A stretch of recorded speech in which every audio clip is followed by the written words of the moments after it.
Good evening बच्चों, कैसे हैं? ज्ञानिस बायोलॉजी क्लासेस में आप सबका स्वागत है, अभिनंदन है। बच्चों, शाम के समय हम सब आपके लिए टीजीटी की बायोलॉजी की क्लास लेते हैं और ये बायोलॉजी की क्लास में लगातार 3 सालों से ले रहा हूँ। अब तक मैंने 3 बार आपका सिलेबस कंप्लीट किया है। ये लास्ट टाइम आपका चल रहा है, इसमें ट्रिपल पॉइंट के थ्रू मैं आपको बायोलॉजी कंप्लीट करा रहा हूँ। बच्चों, मैं आपको ये बता सकता हूँ और ये दावे के साथ तो नहीं कहा जाता कभी भी, लेकिन ये उम्मीद और आपकी शंकाएं जरूर दूर कर देगा कि मैंने अभी तक टीजीटी की क्लास में जितनी भी क्लासेस ली हैं और जो भी नोट्स मैंने प्रोवाइड किए हैं, आपके फाइनल एग्जाम में आने वाले सारे क्वेश्चंस उसमें मिल जाते हैं।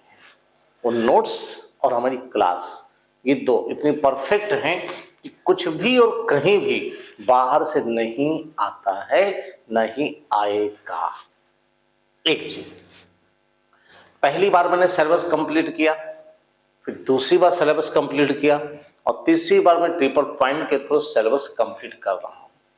इस ट्रिपल पॉइंट में मैं आपको कैसे बायोलॉजी का सिलेबस आपको जल्दी से कंप्लीट कराता हूं, इसका मैं छोटा सा एग्जांपल दे रहा हूं।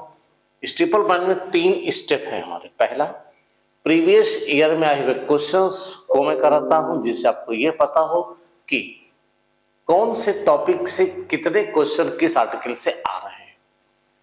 सेकंड नंबर जाता हूं तो मैं बहुत रैपिडली उस चैप्टर को थ्योरी रिवाइज करा देता हूं। नंबर 3 में मैं आपको एमसीक्यू मल्टीपल चॉइस क्वेश्चंस क्यों ले जाता हूं, मैं वो आपको सॉल्व करा देता हूं। इस प्रकार से ट्रिपल पॉइंट के थ्रू मैं अब तक 8 यूनिट पूरी करा चुका हूं। मैं बायोलॉजी को 10 यूनिट में पढ़ाता हूं। हमारे पास 2 चीजें बाकी हैं, एक है जेनेटिक्स और दूसरा यूनिट है एनिमल क्लासिफिकेशन। ये 2 पार्ट हमारे कंप्लीट हैं जो ट्रिपल पॉइंट में भी नहीं कराए। ये सारी चीजें जिन बच्चों ने हमें सब्सक्राइब किया है या जिन बच्चों ने मेरे कोर्सेज को परचेस किया, उनके पास ये सारे डेटा, ये सारे नोट्स, ये सारी चीजें अवेलेबल हैं। आप उन बच्चों से साक्षात करके, उन बच्चों से मिल करके, उन बच्चों से बात करके अगर आपको मिलते हैं कहीं पर भी, या हमारे ऑनलाइन क्लास में आप उससे चैटिंग करके पूछ सकते हैं कि क्या मैं जो बोल रहा हूं वो कितना यथार्थ है, कितना सच है, उनको इससे कितना फायदा होता है। अब इन 2 यूनिट को मैं और थोड़े समय में रह गया है, जो लैप्स हो गया, उसको मैं पूरा कर रहा हूं।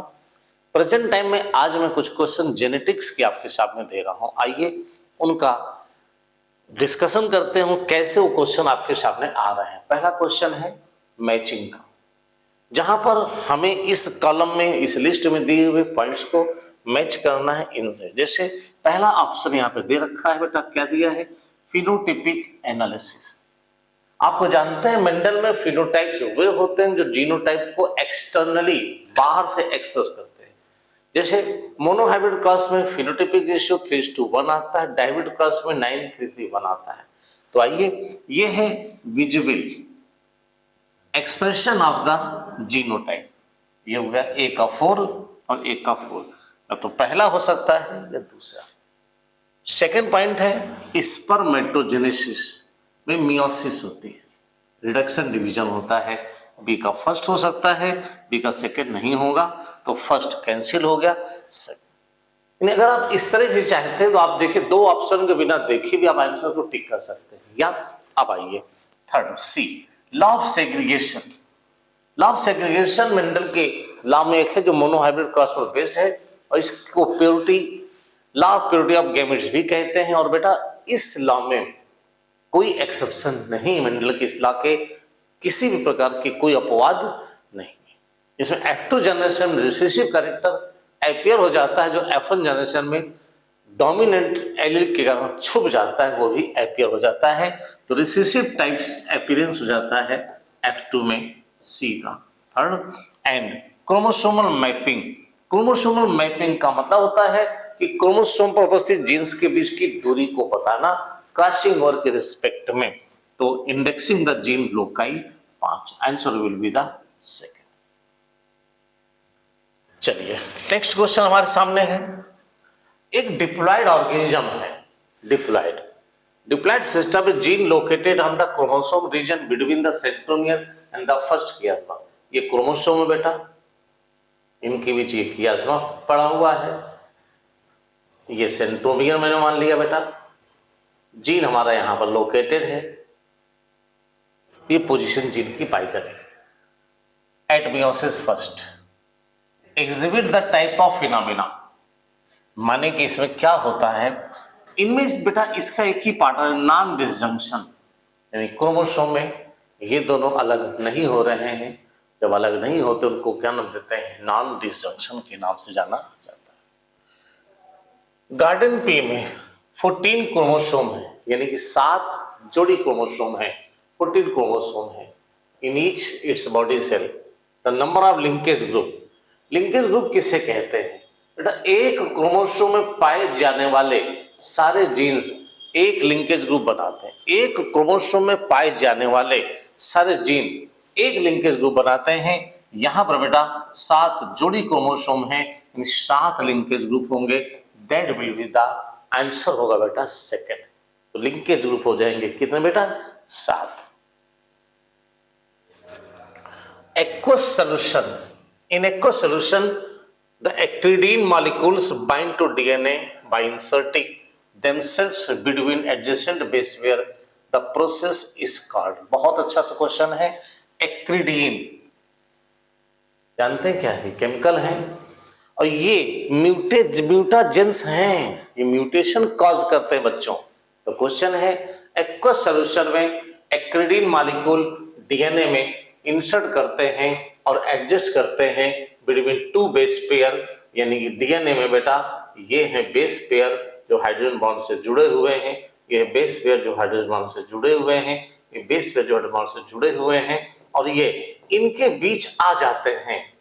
ठीक, ये क्या कहलाता है, दिस प्रोसेस इज कॉल्ड बेटा म्यूटेशन। ये केमिकल म्यूटेशन है। Acridine are the mutagens, chemical mutagen. Answer will be the third. Match करो first and second.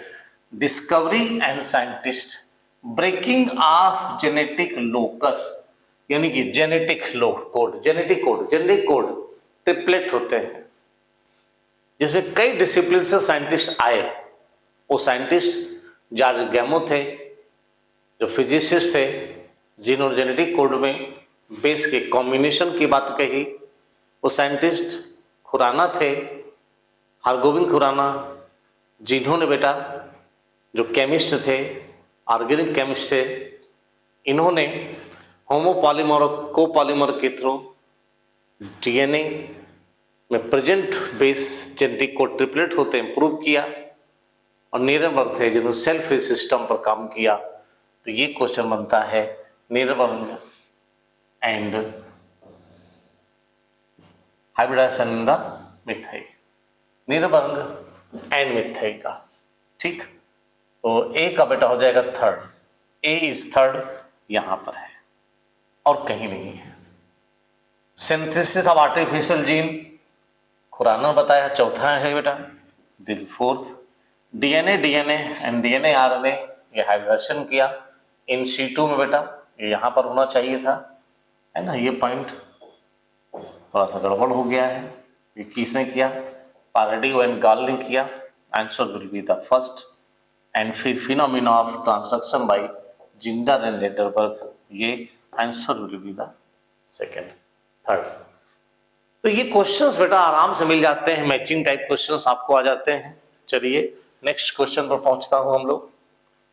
N abnormality in man who are always sterile due to improper development of testis because of the additional X. Additional X chromosome किस में आता है बेटा, क्लाइनफेल्टर्स में आता है। That is the third, ये है क्लाइनफेल्टर। ट्राइसोमी, सेक्स क्रोमोसोम का trisomy, total chromosome 47। Answer will be the third. चलिए नेक्स्ट क्वेश्चन। टर्नर्स सिंड्रोम बेटा, टर्नर सिंड्रोम भी सेक्स क्रोमोसोम का मोनोसोमी है और एक क्रोमोसोम एक्स क्रोमोसोम कम होता है, फीमेल होता है, रूडिमेंट्री ओवरी होती है।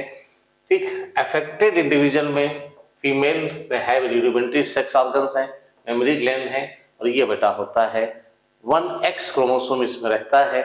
इस प्रकार से टर्नर सिंड्रोम का आंसर होगा बेटा फर्स्ट, 1X क्रोमोसोम इसमें पाया जाएगा। This will be the correct answer for the Turners. Edward syndrome बेटा क्वेश्चन नंबर 18। चौथा, 18th नंबर क्रोमोसोम पर ट्राइसोमी होती है और टोटल क्रोमोसोम ऑटोसोमिक बढ़ जाता है। सेक्स क्रोमोसोम XX या XY रहते हैं, XX फीमेल में, XY मेल में। ये एडवर्ट क्रोमोसोम 18। ठीक है। फिर क्वेश्चन नंबर नेक्स्ट है, chromosomal theory of sex determination was propounded bye. Chromosomal theory of sex determination किसने बताई? CB bridge. ठीक है, तो आंसर CB ब्रिज, यहां ब्रिज लिखा हुआ है। Answer will be the first. Direct question आपका है। लैंप ब्रश क्रोमोसोम स्पेशल प्रकार का क्रोमोसोम है जो कि oogenesis में उस साइट में जिनमें की यॉर्क ज्यादा होता है, जैसे रेप्टाइल्स हो, बर्ड्स हो या एम्फीबियन में हो। इन एम्फीबियन में देखने का काम किसने किया था?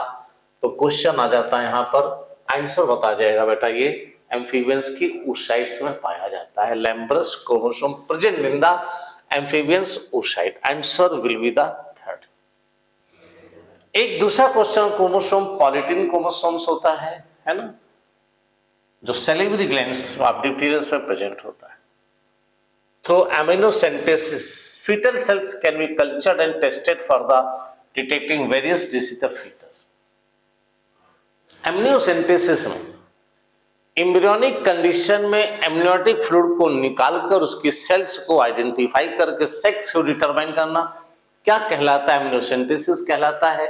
हम क्रोमोसोम का कैरियोटाइप पता कर सकते हैं, एंजाइम प्रोडक्शन बता सकते हैं, डीएनए की एनालिसिस के द्वारा हम एमिनोसेंटेसिस करते हैं। आंसर होगा बेटा यहाँ पर all of this, that will be the fourth. Question number ये है, बहुत बढ़िया सा क्वेश्चन है। सारे क्वेश्चन जेनेटिक्स, न्यूक्लियस और क्रोमोसोम से रिलेटेड हैं। In recent past human chromosome have been studied by a technique, banding technique कहलाती है। बेंडिंग टेक्निक कहलाती है। बेंडिंग टेक्निक द्वारा हमने क्रोमोसोम को स्टडी किया है, डिफरेंट ग्रुप में बांटा है बेंडिंग टेक्निक के कारण बच्चों।